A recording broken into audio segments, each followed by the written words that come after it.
So here we are, and I'm collecting Asclepias ovalifolia from the seed pods that have already exploded. I found them a little bit too late in a local natural area, and you can see some of them have already kind of let go, but there's a ton of extra fluff, and I've been going through manually and removing the fluff. Like I got a whole bag of the fluff and separating the seeds. This is extremely time consuming. Try to set yourself to find these just before the pods open, and you can find that you can hold all of the strands of silk inside and remove the seed much easier by hand if you capture it before the seed head explodes. Additionally, don't collect more than about 30% of the total seed at any location at one time. I personally try not to collect more than 1 in 10.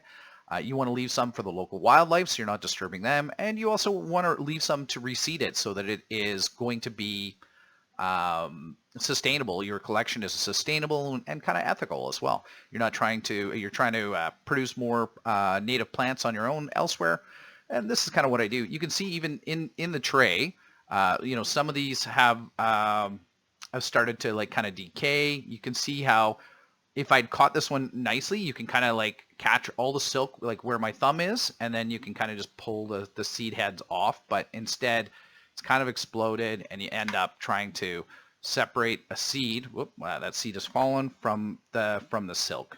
And so now that silk is in the tray. It's pretty easy to remove. And then you just go through manually, and it takes a bit of time, but I don't mind doing it. It's time consuming, but it's kind of relaxing as well. And it's kind of cool to see all of the different seed that you can get. Like I have a fair bit of seed in this tray that you're going to see that has fallen out. And you learn some extra things in there when you're doing the collection. You learn how the seed forms, how it collects, how it worked, how some seeds are perfect or not perfect. What you'll find, what I do then is I kind of store it in an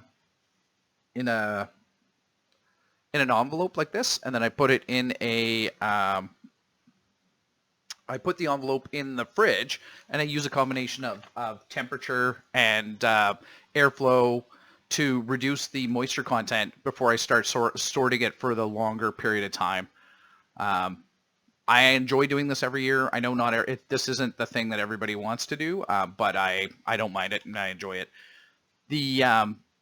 This seed is kind of neat, and I have really high germination rates with it as well. My handling, if I stratify the seed, I find that I can get almost 100%, like a high 90s survival rate, where you stratify the seed after storing it in the fridge in an envelope over the winter, keeping it in that 2 to 4 degrees Celsius range, and then you properly cold strat it, and I get like 90% plus survival rate, so where it turns into viable plants. Not only does it just pop all at once and make it more effective for you to use your time, but it also is successful, and that's the name of the game ultimately, to make more plants so that you can plant these high quality pollinators that are also something that helps pollinators like and monarch butterflies. There's a lot of things that really like this, and this one's native to the parkland area around Sherwood Park and Edmonton, Alberta, where I am. And yeah, so I hope that watching this has helped you in some ways to learn what you might do with your seed collection. But this is just what I do, and the ideal, of course, is to catch the seed pods before they actually have popped, so that you can pull the seed nicely off the silk and not have to do this. But some years this is what happens. It's hard to get everywhere at once, especially when you got kids.